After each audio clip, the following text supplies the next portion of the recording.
Racikan Berita. Bismillahirrahmanirrahim. Assalamualaikum warahmatullahi wabarakatuh. Bapak Ibu yang saya hormati, bangsa kita ini kalau kita ukur hari ini kan 80 tahun kita merdeka. 80 tahun kalau diukur dalam konteks manusia sudah akan berakhir. Sudah hampir. Tapi kalau diukur dalam usia bangsa masih sangat muda bangsa kita dibandingkan dengan bangsa-bangsa yang lain seperti itu. Pertanyaan yang paling mendasar itu, apakah 80 tahun kita merdeka sebagaimana tadi Ustaz Yasir kemukakan, banyak tokoh atau kerajaan dan kesultanan yang ikhlas bergabung dengan republik ini, melepaskan mahkotanya. Indonesia ini kan bukan negeri yang kosong, bukan negeri yang tanpa penduduk, bukan negeri yang tanpa tata kelola pemerintahan. Negeri yang sudah teratur, negeri yang punya tata kelola pemerintahan, dan negeri yang punya peradaban. Tapi kita bersepakat pada waktu itu, bapak-bapak kita itu ingin memerdekakan karena ada harapan bersama.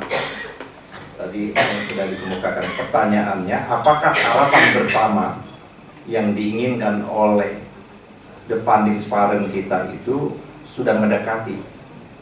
Kalau kami kemarin dari Jakarta, dari Gambir, saya hampir 40 tahun atau 30 tahun tidak naik kereta, Pak Ustaz. Kemarin naik kereta ada kemajuan dalam konteks fisik. Nah, yang dipuji-puji juga oleh Mas Adi. Ada Mas Adi, waduh ini luar biasa. Kata Mas Adi itu kemarin itu yang bisa hanya dipercaya sekarang ini Republik Indonesia hanya kereta api. Yang lainnya nggak bisa dipercaya. Berarti tepat waktu, tepat datang. Dan kereta api tidak berbohong. Nah, janji-janji itu yang dituangkan di dalam kesepakatan kita itulah yang dimasukkan di dalam pembukaan Undang-Undang Dasar kita. Pertanyaan yang paling mendasar itu, apakah kita semakin mendekati atau kita semakin jauh? Kalau kita dari Jakarta ke Jogja kan melalui stasiun-stasiun atau Kebumen dan lain sebagainya, dan akhirnya sampai ke Jogja. Kelihatannya kita berjalan mundur dari yang apa yang diinginkan. Semakin kita menjadi kusut jalan mundur ini 10 tahun kepemerintahannya Jokowi ini, yang tidak punya nilai motif dan moral sebagaimana dikemukakan tadi. Nah, pertanyaan kita itu, apakah ini harus dibiarkan atau diselesaikan secara gradual? Jadi Pak Ustaz Yasir menyatakan bahwa nanti ada anti, termasuk partai politik sebagai biang kerok lah kalau seperti itu. Saya juga menyatakan pokok persoalan bangsa kita ini 60%, 70% ada di partai politik. Inilah sumber masalah bangsa kita ini. Jadi kalau memang memperbaiki, satu perbaiki dulu partai politiknya. Kedua adalah bangsa ini pupur nikmat. Begitu banyak nikmat yang diberikan oleh Allah, tapi nikmat itu tidak digunakan sebagaimana mestinya. Kita kan masih miskin raya, kan di luar batas jangkauan. Kenapa ini terjadi? Ya, tadi pengelola kita ini adalah pengelola orang yang tidak layak untuk diberikan amanah untuk mengelola bangsa ini. Nah, yang ketiga, ada peran reduksi. Ini saya cukup serius juga, hampir seolah-olah merdeka ini kemarin juga diungkapkan juga oleh Pak Harto, Pak Prabowo. Dia mengutip itu hanya peran Soekarno, Hatta, dan Syahrir.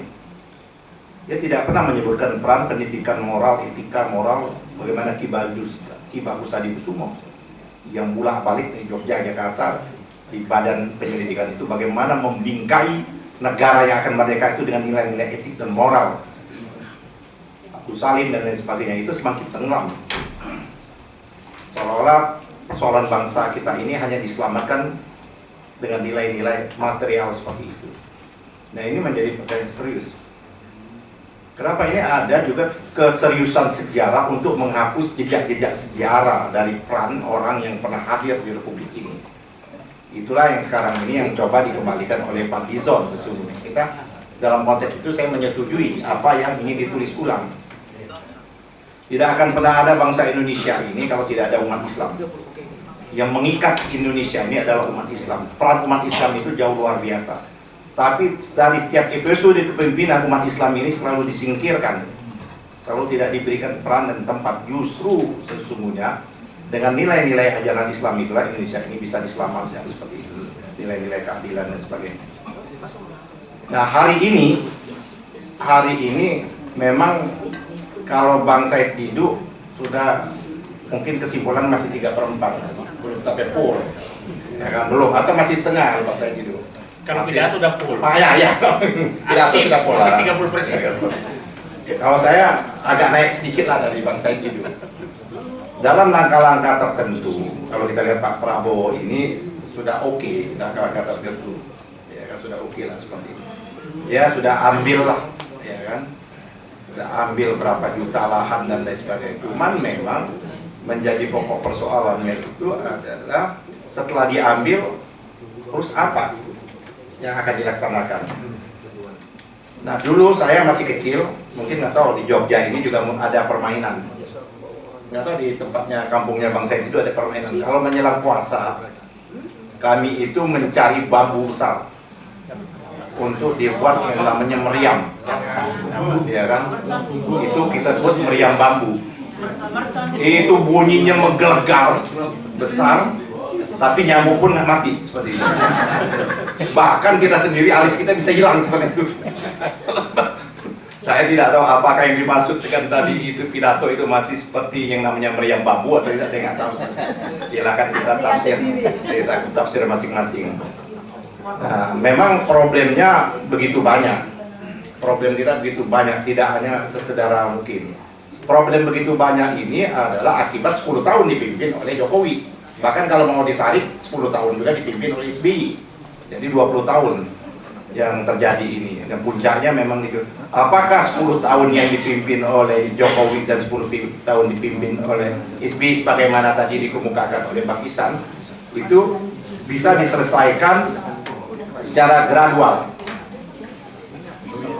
Nah ini pertanyaan saya, apakah bisa diselesaikan secara gradual? Tadi kalau teorinya Pak Kiai tadi yang ada Singosari tadi, ya kan? Singosari itu ada Ken Arok yang muncul, ya kan, di dalamnya. Apakah bisa teori itu menyelesaikan yang usut kita udah luar biasa, kesemrautannya sudah luar biasa, ketimpangannya udah kompleks betul, hanya bisa diselesaikan secara gradual seperti itu.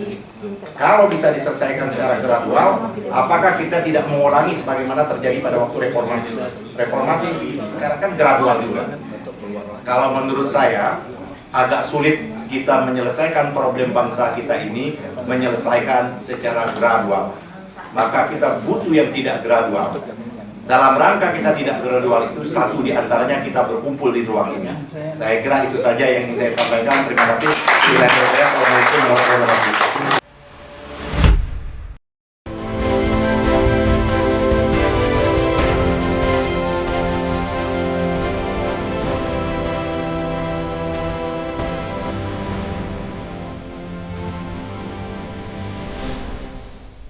Racikan Berita